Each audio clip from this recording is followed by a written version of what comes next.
I'm again starting with the quality enrichment program, which is one of my favorite program with respect to the content development and the delivery of the content. Majority of my selected candidates, every year they help me to improve the quality of QEP. We also come up with certain mentors in QEP. For this year also, there are a group of IAS and IFS officers who will help us in improving the quality of QEP as per the demand of the exam. On an average, we have some 60 plus selections from the single batch, that is the quality enrichment program. In detail, I'm going to cover that how QEP will help you to increase your score from 75 to 80 to 100 plus. Lot of candidates last year also, you will see the testimonials, and they will be one of your mentors as well. That how they improved their marks from 80, 85 to 100, 105, 127, for example, in this year GS paper 2 as well. So let's start from what all components will be of QEP. So first of all, there are a lot of expectations. Syllabus है UPSC का, तो expectation भी होगा कैसे कैसे पढ़ना है, कहाँ से क्वेश्चन पूछेगा. But as we know कि syllabus में जो mention है उसके अलावा भी UPSC क्वेश्चन पूछ लेता है और उन क्वेश्चंस को डिफिकल्ट भी पूछ लेता है. You must have given prelims का एग्जाम, मैच द फॉलोइंग के 7-8 questions which they have asked. Nobody even expected कि ऐसा क्वेश्चन भी पूछ सकता है. They are considered one of the most difficult questions in which they are asking only 1 pair, only 2 pair, only 3 pair etcetera. So वो uncertainty UPSC के preparation में रहता है. If you will go by the means exam also, सो 19 में static बहुत पूछ लिया, फिर 20 में करंट अफेयर्स पूछ लिया, 21 में वापस से करंट अफेयर्स पूछ लिया. अगर आप जीएस 1, 2, 3 का वेटेज देखेंगे ऑन एन एवरेज, सो आप देख लें 1/3 क्वेश्चंस करंट अफेयर्स से आ रहे हैं. We will cover current affairs in the INA intensive news analysis classes, in which we are going to cover some 250 topics of the current affairs. So coming back to the UPSC, यार देखो UPSC की uncertainty इसलिए है because they have the luxury to ask any question in any paper. अब अगर question है shell gas का, can be asked in GS paper 1 geography, can be asked in GS paper 2 international relations में shell gas revolution हुआ था USA में, पूछ लिया उसने. Can be asked in GS paper 3 economics वाले सेक्शन में, एनर्जी वाले सेक्शन में पूछ सकता है. They can ask urban flooding for example, they have already asked. So urban floods they have asked in GS paper 1 also, geography GS paper 2 also, in GS paper 3 also. So they can ask any question in any of the paper. Ethics में case study में पूछ सकता है वो. So if UPSC is not artificially compartmentalizing these syllabus, why should at the student level? अपने लिए तो सबसे अच्छा क्या है, एक 100 पेज के हैंडआउट मिल जाएं और उन्हीं हैंडआउट को GS पेपर 1 में यूज कर लेंगे, 2 में कर लेंगे, 3 में कर लेंगे, 4 कर लेंगे, बिकॉज सबका इवेल्युएटर अलग होने वाला है. अगर आपने इंडिया की HDI रैंकिंग लिखनी है, आप GS 1 में सोसाइटी में लिख लेंगे किसी क्वेश्चन में, GS 2 में भी लिख सकते हैं, 3 में भी लिख सकते हैं, 4 में भी लिख सकते हैं. So what exactly you need is, you need some good facts related to all these topics, some keywords related to all these topics. देखो यूपीएससी भी इवॉल्व हो रहा है. सो पहले अगर if you will ask me 2014, 15, 16, तब कीवर्ड्स का significance नहीं था. Nobody was interested in agripreneur, agricultural and entrepreneur को मर्ज करके. बट अब अगर फूड प्रोसेसिंग का क्वेश्चन आ रहा है और अगर आप एग्रीप्रेन्योर नहीं लिख रहे हो या ईज ऑफ डूइंग एग्रीकल्चर नहीं लिख रहे हो, वो आधा नंबर हमारा कटता चला जा रहा है. I'm meeting a lot of students now from last 2-3 days. Some of them have written 7 means, 8 means, 9 means भी लिखने वाले हैं. किसी का 9th attempt है, कोई एकदम फ्रेश बच्चा है 2022 का pass out. The distinction between all this thing is, UPSC अभी एक लेवल पे चल रहा है कि उसको कुछ कीवर्ड्स चाहिए, उसको कुछ केस स्टडीज चाहिए, उसको माइक्रो डायग्राम्स चाहिए, उसको अच्छा फ्यूचरिस्टिक विजनरी वे फॉरवर्ड चाहिए, उसको इंट्रोडक्शन डिफरेंट टाइप्स का चाहिए. अब वो आपका मर्जी है, whether you can have your own notes जहां से करेंगे या आउटसोर्स कर देंगे. People like me, there are lot of other faculties also who can help you out. My focus will be that you have to include all these components in your answers. Keyword लिखना ही लिखना है. I will discuss at the later stage with the answer copies of some of the candidates who actually cleared in the first exam. I should not compare, but let's compare. Simikaran, first attempt, 22 years, same year pass out, cleared with rank 31. Let's take this year example. Namrata is a kid. She cleared in I think 3rd or 4th attempt. वो भी IIT के बच्चे हैं, वो भी IIT के बच्चे हैं. डिफरेंस क्या रहा होगा? गाइडेंस का डिफरेंस रह गया होगा, मतलब कीवर्ड्स अच्छे से यूज नहीं किया होगा. उनकी कॉपी दिखाऊंगा. नम्रता got 2nd or 3rd highest in GS this year. She got 107 in GS paper 3. We'll have a session with Namrata also कि which all things which she added. उनकी कुछ आंसर कॉपीज हैं मेरे पास जो हम सेशंस में include करते चले जाएंगे कैसे कैसे करना है. बट देखो ये पक्का है कि हमें कीवर्ड्स यूज करने हैं. ये पक्का है कि हमें फैक्ट्स यूज करने हैं, ये पक्का है कि हम आर्टिफिशियली कंपार्टमेंटलाइज नहीं कर सकते हैं सिलेबस को. And now what the UPSC expects is first we cover no artificial compartmentalization, overcoming of time and space constraint. देखो 20 क्वेश्चन आए हैं तो 20 क्वेश्चन के आंसर लिखने हैं. रिलेटिव एग्जाम है. As an evaluator who comes and visits and stage in UPSC guest house, उसको तो वही 20 आंसर से मतलब है. पर्सनली तो जानता नहीं है वो आपको और मेरे को, तो उसको अगर अच्छे आंसर मिलेंगे तो मार्क्स देगा, नहीं मिलेंगे तो नहीं देगा. सो टाइम कंस्टेंट है या स्पेस कंस्टेंट है वो आपका है या मेरा है, इवैल्यूएटर का नहीं है. Evaluator will give you marks on the basis of those 150 words और 250 words which you are going to write. तो पेपर कंप्लीट करना है अपने को. अब कंप्लीट कब होगा, जो ब्रॉड स्ट्रक्चर पता होगा अपने को कि जैसे ही क्वेश्चन आएगा इंट्रोडक्शन ऐसा ऐसा सा लिखना है, बॉडी में ये मल्टीपल डायमेंशंस जनरेट कर लेने हैं फटाफट, ये गवर्नमेंट स्कीम्स लिख देनी है, ये कीवर्ड्स डाल देना है, ये फैक्ट डाल देना है, वे फॉरवर्ड डाल देना है, नेक्स्ट क्वेश्चन पे चले जाना है. Clear understanding of different parts of the questions, ये भी बहुत मेजर होता है. Because if the question is, for example today only I was discussing with the student कि एसएचजी का क्वेश्चन है that SHG actually has decrease the role of local self government. So question तो पहले SHG का significance बताना था, फिर local self governance का सिग्निफिकेंस बताना था, और उसके बाद में हमें बताना था कि वो कैसे डिक्रीज कर रहा है, और लास्ट में करना था कि no both of them are complementary to each other. Government scheme बताना है, वे फॉरवर्ड बता देना है. सो डिफरेंट पार्ट्स को ही अगर आप मिस कर दोगे तो 2 नंबर तो वहीं से डिड्यूस हो जाएंगे हमारे. So what all are the different parts of the question, then analytical approach to the answer writing. So for every theme there will be 5 questions. So वो 5 क्वेश्चन आप लिखोगे, हम उनको देखेंगे क्या पार्ट मिस हो रहा है वो देखेंगे. टॉपर्स हैंड रिटन आंसर मिलेंगे आपको उसके कि if this candidate has written the answer. Problem ये है कि मॉडल आंसर तो बहुत मिल जाते हैं, बट वो मॉडल आंसर तो 800 वर्ड्स में मिलता है, बट वो 150 वर्ड्स में कैसे यूज करना है which makes huge difference. So toppers fortunately QEP के ही बच्चे होते हैं, वो पिछले साल के बच्चे होते हैं. They get help from all these QEP आईने courses, so they agree to write model answers. अब क्यूईपी वाला जो कंटेंट पिछली बार पढ़ा होगा उसके बेसिस पे वो आंसर्स आपको मिल जाएंगे. Then last we have is the presenting the high impact content should be there. देखो content matters irrespective if anybody is saying कि फैक्ट्स की जरूरत नहीं है मेंस वाले आंसर में, बट जरूरत तो है यार. अगर क्वेश्चन आया है हमारा नेशनल हाईवे का, एटलीस्ट ये फैक्ट तो बनता है कि 2% of national highway contribute 40% of the movement. मतलब these are some basic facts. अगर जीडीपी का क्वेश्चन आया है तो एटलीस्ट वी शुड राइट कि $3 ट्रिलियन, $2 ट्रिलियन, $1 ट्रिलियन, जितना भी जीडी है. एग्रीकल्चर का क्वेश्चन आया तो इतना तो लिखेंगे हम, एग्रीकल्चर और जीडीपी को रिलेट कर रहा है अगर वो, कि कितना % शेयर है एग्रीकल्चर का in GDP. So some basic facts are required and this is how the QEP is going to cover all this things. So कुछ थीम्स हम कवर कराएंगे, माइक्रो डायग्राम्स में कैसे यूज करना है, कीवर्ड्स को कैसे यूज करना है. देखो मैं usually I evolve myself as per the need of UPSC. So 17-18 तक हम फोकस करते थे कि यार मेजर डायग्राम बनाएंगे. अब वो major diagram has been replace with micro diagram. Keywords का कंपोनेंट होता था नॉर्मल में, अब कीवर्ड्स को यूज करना है अपने को सब हेडिंग्स में और वे फॉरवर्ड में, इन दोनों कंपोनेंट्स में यूज करेंगे. Next we have is familiarity with the topic. अगर कोई अननोन आ गया, फॉर एग्जांपल क्वेश्चन आया है vulnerability and different types of vulnerability, question आया था 2 साल पहले.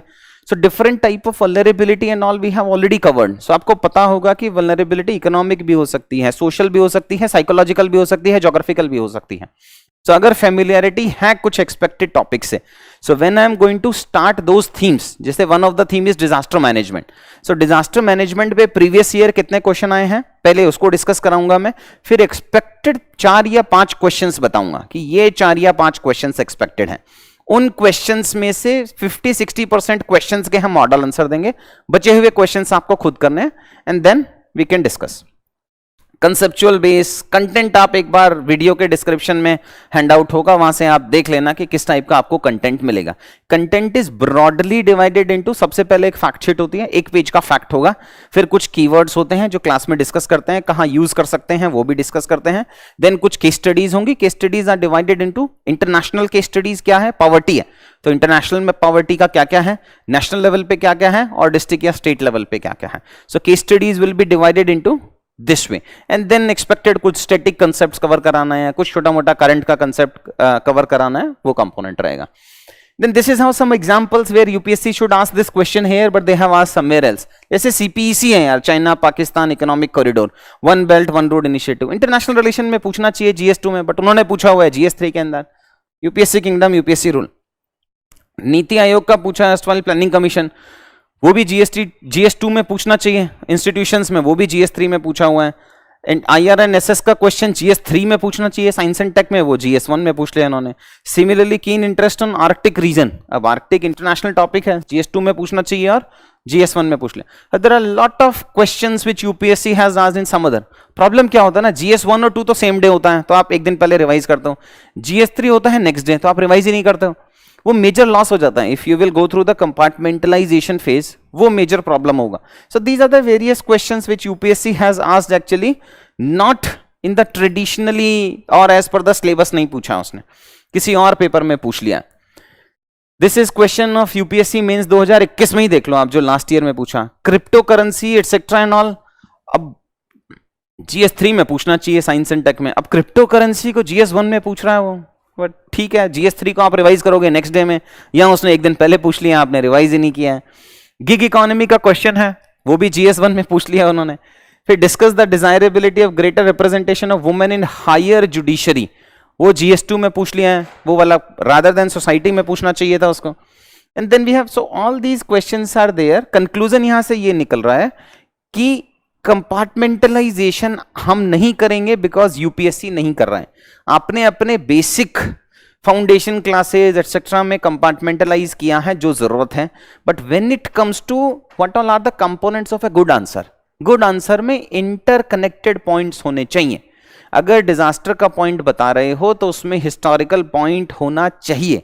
अगर बिकॉज हिस्टोरिकली इकोनॉमिक लॉस कम होता था, ह्यूमन लॉस ज्यादा होता था, अब इकोनॉमिक लॉस ज्यादा हो रहा है, तो एक पॉइंट बन गया ना हमारा ये कि how the shape of the disaster has change from human loss to economic losses.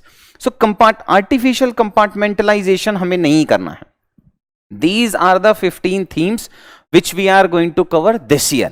देखो, depending upon how UPSC is asking questions, every year में थीम को ऊपर नीचे करता रहता हूं, कुछ नई थीम ऐड करते हैं, कुछ पुरानी थीम डिलीट करते हैं, etcetera and all. Last year वाले में 20 थीम्स थी, अब वाले में 15 थीम्स हैं, बिकॉज कुछ क्वेश्चंस यूपीएससी थीम से नहीं पूछ रहा है। तो these are the theme. General state of economy, very very important, presently क्या चल रहा है, किस डायरेक्शन में जा रहे हैं, नेक्स्ट में क्या होगा, एंड इन जनरल एग्रीकल्चर में क्या चल रहा है, इन जनरल इंडस्ट्री में क्या चल रहा है, सर्विस सेक्टर में क्या चल रहा है। So these are the themes which we are going to cover for this year. The candidates who are writing 2023 they should also enroll for this course. जो न्यू थीम्स आएंगे, जो नया कंटेंट आएगा, उसकी सेपरेटली 7 to 8 क्लासेस हम आपकी next year के time पे ले लेंगे। So for example, if you are enrolling for this 2022 course, you will get the updated facts also plus updated themes also. So suppose next year वाले में मुझे कोई theme drop करनी है जिसपे question नहीं आ रहा है, और कोई new theme add करनी है, so वो जो latest content है आपको, वो आपको next year से पहले मिल जाएगा। The benefit for 2023 candidate will be कि यार अब अगर मैंने basic content इकट्ठा कर लिया है, so मैं टेस्ट सीरीज ज्वाइन कर पाऊंगा। So in the month of August, September, October, November, you will have the luxury to write lot of test. देखो, मेंस के एग्जाम में अगर हमने आंसर नहीं लिखा, बिकॉज 3 घंटे में आप जो भी लिखोगे उसी से मार्क्स आने वाले हैं, irrespective of whatever your knowledge is. So अगर अभी इस साल में अगर हमने आंसर प्रैक्टिस नहीं किया, तो नेक्स्ट ईयर में आप सेम ही होंगे जो आपका कॉम्पिटिटर है। So the only edge that we have is next 4-5 months, even if you are writing 2023।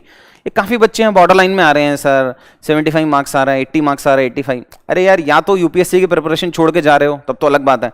अगर नहीं जा रहे हो, so this is actually the competition is, if you are going to waste your next 3-4-5 months, तो next year again we will be in the same वो, because फिर pre को overemphasize करोगे, फिर नवंबर दिसंबर से प्री पढ़ने लग जाओगे, और फिर वापस से जून के मंथ में आओगे, फिर कहोगे सर अब मेंस। तो the extra time which we have, उसको यूज करना सीखना पड़ेगा यार। The QEP we have 30% questions जो यहां से आए थे, कुछ ऐसे के टॉपिक्स आते हैं एटसेट्रा, वो तुम सब बच्चे, कुछ तो तुम भी करोगे, थोड़ा मेहनत करो, पुराने क्यूईपी के जाके वीडियोस देखो। अब यूट्यूब पे तो डेट चेंज नहीं होगा ना, इंटरनल सिक्योरिटी का आई थिंक एक वीडियो पड़ा होगा, उसको देखो, लास्ट ईयर का क्वेश्चन देखो, कितने क्वेश्चंस आ रहे हैं, कितना कंटेंट यूज कर पा रहे हो, कितना रीयूजेबल कंटेंट है। देखो, प्रॉब्लम कंटेंट की अवेलेबिलिटी की नहीं है। बहुत सारे इंस्टीट्यूट हैं जो 365, 465, 565 में कंटेंट मिल जाएगा। कितने पेज पढ़ोगे यार, 850 पेज का आता है वो। How many pages will lead to how many marks, cost benefit analysis तो करना ही पड़ेगा। सो वो थोड़ी मेहनत आप भी करोगे, जाके कुछ वीडियोस देखो, कंटेंट देखो, देखो कितना रीयूज हो पा रहा है, कितना रीयूज नहीं हो पा रहा है। ये कुछ कुछ है, बाद में देख लेना आपकी कहां कहां से कैसे कैसे क्वेश्चंस आए थे। मेजर डिलीवरेबल्स क्या होंगे? 3 tier case studies which I told you. Keywords, ये keyword alone can fetch 50 marks in paper 1 2 3 4 essay and in optional also. ये कीवर्ड अलोन का यूज कर लेंगे तो 50 नंबर बढ़ा सकते हैं हम अपने। Then fact theme based facts मिलेंगे आपको, 1 पेजर मिलेंगे। Then mind maps and diagrams मिलेगा, एक्रोनिम्स मिलेंगे। ये अगेन न्यू है, ये this is the new thing which in UPSC you can ask. कोई टॉपर हो, कोई पुराना क्यूईपी का बच्चा हो, उससे एक बार कंसल्ट करो, पूछो कि उसने कैसे कीवर्ड्स को यूज किया था, उसने कैसे वे फॉरवर्ड में यूज किया था, कैसे हम एजुकेशन में इंक्लूसिव को एक एक्रोनिम बना के यूज कर सकते हैं। आई नो कि some of you have written it और इवैल्यूएशन के टाइम पे या कहीं टेस्ट सीरीज वालों ने मना कर दिया कि ये मत करो, because this is new to them. और जब चीज न्यू होती है तो रेजिस्टेंस आता है कि ये कहां से कंटेंट आ गए। You should pose some trust on the selected candidates who took the benefit of QEP and then they got selected. कुछ ऐसे बच्चे आसपास के सर्कल में मिल जाते हैं, उनको देखो, थोड़ा आइडेंटिफाई करो, पूछो उनसे कैसे कैसे यूज किया था। This year also if you will enrol you will get a mentor, और मेंटर वो सिलेक्टेड बच्चा ही होगा और वो QEP का ही बच्चा होगा जिसने लास्ट ईयर या उससे लास्ट ईयर QEP का कोर्स लिया, उसको यूज किया। Use value of QEP again is relevant. That normal videos तो बहुत सारे मिल जाएंगे यार आपको, but how to use QEP in your answers again will be a challenge. तो कैसे यूज उन्होंने किया था, कैसे हम आंसर राइटिंग में यूज करेंगे, उस पर थोड़ा फोकस करेंगे। Mentor will be there to help you out. Then various speeches, Modi ji भी बहुत स्पीचेस दे रहे हैं आजकल, वो वीडियो फोटो भी चल रहा है ना, सारे लीडर्स के सामने चल रहे हैं। और मार्गदर्शन जब वो देश का वर्ल्ड का कर सकते हैं तो हमारे लिए तो मतलब 10-15 नंबर तो हैं ही मोदी जी। इकोनॉमिक सर्वे, योजना वाला, previous year questions, constitutional articles, और मोटा मोटी समझ लो आप जीएस पेपर 1 2 3 4 में हम करीब करीब 60 70 80 depending upon the student SM use करोगे 100 नंबर के आसपास में हम इसमें इंक्रीज कर सकते हैं जो आपका एग्जिस्टिंग स्कोर आ रहा होगा। Trust me, I had never seen a candidate who on an average scores 50 marks in mains. 70 75 80 तो आ ही जाता है। पेपर पूरा फिल करके आओगे ना, छोड़ के आ गए तो अलग बात है। प्रॉब्लम 80 का नहीं है, प्रॉब्लम है 80 से 100 या 85 से 105 या 107 या 110 के आसपास में लाने का, वो मेजर इशू है। उसी के लिए कोर्स है यार। This will be the schedule. We are starting from 20th of June, 20 and 21st को जनरल स्टेट ऑफ इकोनॉमी की क्लासेस लेंगे etcetera. Not all the themes will have 2 sessions, some of the themes will have only 1 session. ये मैंने expected दे दिया है। सो suppose करो जनरल स्टेट ऑफ इकोनॉमी में मुझे एक ही क्लास लेनी है, सो मैं उसको एक्सटेंड कर दूंगा कि 2 घंटे की जगह या 2.5 घंटे की जगह 3 साढ़े 3 घंटे की क्लास कर दी, और नेक्स्ट सेशन में हमने आंसर राइटिंग करवा दिया। जो 5-5 क्वेश्चंस पर थीम मिलेगा उससे रिलेटेड हम नेक्स्ट क्लास में डिस्कस कर लेंगे। बट या एक्सपेक्टेड वाला पार्ट ये रहेगा, will try to finish it up by 10th of August। 5 अगस्त पे भी खत्म कर सकते हैं, so that you will have some good 40-45 days के आसपास में, but last deadline will be 10th of August। Some of the social issues related themes वो दिव्या मैडम लेंगे, बाकी सारे टॉपिक्स मैं लेऊंगा। It mean 3 or 4 classes most probably she will take, rest of the classes I will take. Identifying various schemes and all, for example ये question है and ये answers में कैसे कैसे डालना है। जैसे over regulated and under governed education sector का क्वेश्चन है। The question is more about identifying the various issues prevalent in the higher education sector in India, discuss the steps taken by the government। अब ये एक एक keyword ना अपने को आधा नंबर देने वाला है। मुझे मार्क्स से मतलब है बस, आप बहुत एफर्ट डालते हो, बहुत अच्छा पढ़ते हो, वो सब ठीक है, नंबर आने चाहिए यार। So over regulated and under governed, university bureaucracy बना दिया। सो ये रियल टाइम के कीवर्ड्स हैं जो अपने को सीखने पड़ेंगे and all this things. Massification of education sector, so these are the keywords which is actually saving lot of time. एक तो टाइम सेव कर रहे हैं, और दूसरा इवैल्यूएटर यूजुअली फर्स्ट टाइम पढ़ता है इसको। फर्स्ट टाइम पढ़ेगा तो मार्क्स देगा यार, वो तो सिंपल लॉजिक है। डिग्री शॉप्स बन गए हैं for examples and all, so that's what the significance of this. Plus facts लिखना पड़ेगा यार, issues in higher education. General तो बताओगे नहीं, कंपेयर करोगे ना कि यार इंडिया में 26% है, यूएस में 50% है, ये तो लिखना पड़ेगा। So these are the facts through which, plus it is further cleavage on the basis of caste, religion, gender etcetera and all this things. So ये सारे फैक्ट्स एंड फिगर्स हैं, या तो खुद गूगल करोगे या एजुकेशन के थीम में मिल जाएंगे अपने को, वो वहां से देखना है। फिर दिस स्टेप्स हैं, अब प्रॉब्लम ये है कि steps taken by the government वो हम बना नहीं सकते हैं, स्टेप्स या तो लिया है और वो याद है या तो नहीं है। सो उस केसेस में आपको यू नीड वन पेजर कि गवर्नमेंट ने हायर एजुकेशन में क्या स्टेप लिए हैं, स्कूल लेवल पे क्या स्टेप्स लिए हैं, टेक्नोलॉजी वाले पे क्या स्टेप लिए हैं। सो या तो गूगल करके बनाएंगे या फिर मिलेगा, तो that depends. Facilities etcetera and all, government initiatives and further steps which are required. ये जो छोटे छोटे माइक्रो डायग्राम है ना यार, ये सिम्मी का आंसर है I think so.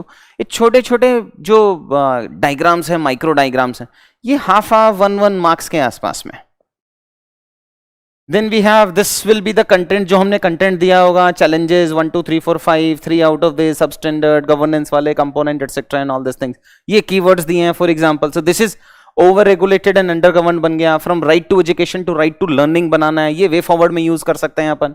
Then we can use massification, degree shops. So वो कीवर्ड जो मैं दे रहा हूं will elaborate also in class कि कहां यूज करना है, but you can actually use those answers, use those keywords in your answer. जो सैंपल हैंडआउट में दूंगा ना आपको, जो हर 5-5 क्वेश्चंस हैं पर थीम, उसके अंदर वो यूज्ड होंगे। सो वहां पे आपको यूज देख लेना है कैसे कैसे करना है। This is how these are the handouts etcetera and all. ये केस स्टडीज हैं, कहाँ पे लोकल केस स्टडी क्या है एटसेट्रा। एजुकेशन से पोटा केबिन्स वाला स्कूल इंटीग्रेशन प्रोग्राम राजस्थान में हो रहा है एंड ऑल। सो ये case studies etcetera right side box बना के डाल दिया, एग्जाम्पल बना के डाल दिया। ये आधा आधा नंबर अपने को लेके आना पड़ेगा यार, ठीक है। ये तो अपने मोदी जी हैं, ये तो for me Modi ji is like a very good source for mains. इतने नंबर आते हैं ना मोदी जी के स्पीचेस से। अब Modi ji is equal to VP is equal to president, बराबर स्पीच चल रही है। मुझे लग रहा है सेम ही राइटर है, उनका भी कंटेंट राइटर, सब सेम टीम में चल रहा है आजकल, सब में सेम ही लेवल पे कंटेंट मिल रहा है अपने को। देन एजुकेशन का जो क्वेश्चन था, विच आई सेड वे फॉरवर्ड में हम एक एक्रोनिम बना सकते हैं। So universal can be the acronym, और यूनिवर्सल में you understand and implement RT, need for this. So जो वे फॉरवर्ड वाला पॉइंट है ना, which initially in the first part of the video I told you कि it matters a lot, वो यहां से कुछ ये नया है। This is new type of way forwards. अगर यूनिवर्सल नहीं भी लिखना है आपको, फिर भी यूनिवर्सल माइंड में याद रखना, और वहां से पॉइंट्स जनरेट कर करके अपन वे फॉरवर्ड लिख लेंगे। Then we have I got some queries also from the students जो 20 के हैं, 21 के हैं एटसेट्रा, कि सर 22 का QEP ज्वाइन करना है नहीं करना है, क्या न्यू अपडेट है। So these are the things, new things which we are going. So keywords में एक नया किया है कि earlier as I told you कि ये नॉर्मल कीवर्ड्स थे, अब फ्रॉम टू करके कुछ नया यूज कर रहे हैं। So I will give you a list of some 100 keywords theme wise which will start from end to. कुछ एग्जांपल्स बताता हूं आपको। So this will be something new which I have some 10-15 marks के आसपास में। ये नेक्स्ट में use किया है ना, from economic complexity to economic prosperity. ये अपने आप में वे फॉरवर्ड है यार, या फिर सब हेडिंग है। सो जो सब हेडिंग्स डालनी है हमें पॉइंट्स में, या फिर वे फॉरवर्ड डालना है, वो हमें यहां से मिल जाएगा। From committee based allotment to competition based allotment, ये मोदी जी है मेरे लिए ना, मोदी जी का ही स्पीच से निकला है। सो ये आधा नंबर दे दिया मोदी जी ने तुम्हें। Whole of the government approach to whole of the country approach, ये भी मोदी जी का ही कीवर्ड है। सो फ्रॉम और टू वाला जो कीवर्ड्स है which we can use in way forward. Trust me बहुत इजी है। प्रॉब्लम क्या है ना कि वे फॉरवर्ड्स के अंदर क्या लिखना है वो पता नहीं, सारा तो आपने नॉलेज बॉडी में डाल दिया। तो वे फॉरवर्ड क्या लिखोगे, तो ये वाला यूज करेंगे। 6 या 7 questions in each paper we are going to use it. 6 नंबर 6 नंबर 6 नंबर 18 नंबर बढ़ रहे हैं अपने से। ऐसे में भी यूज करना है। देन 3 केस स्टडीज, हम कुछ नया जो केस स्टडीज आए हैं वो लेके आए हैं। देन एथिक्स वाला कंपोनेंट है। I will ask some of my students who are in services जो रियल टाइम में केस स्टडीज को रिजॉल्व कराएंगे। For example this is what the case is, because practicality चलता है। प्रॉब्लम क्या है ना कि अभी all these institutions we have exhausted all everything, कि जैसे ही आए तो वैल्यू सिस्टम पहले लिख दो, स्टेक होल्डर अप्रोच पहले लिख दो, कौन कौन से स्टेक होल्डर हैं। अब यूपीएससी भी तेज है यार, उसने अपने नए टाइप ऑफ क्वेश्चंस करना स्टार्ट कर दिए हैं। The answer which you are suppose to write वो तो क्वेश्चन में ही पूछ लेता है कि आप ये करोगे, ये करोगे, ये करोगे, जस्टिफाई करो उसको। तो अगर ब्यूरोक्रेटिक केस स्टडीज आएंगे which will help you a lot. So I will also ask some of the candidates who recently got Lamasna की training and some of them who are in services from last 8 to 10 years.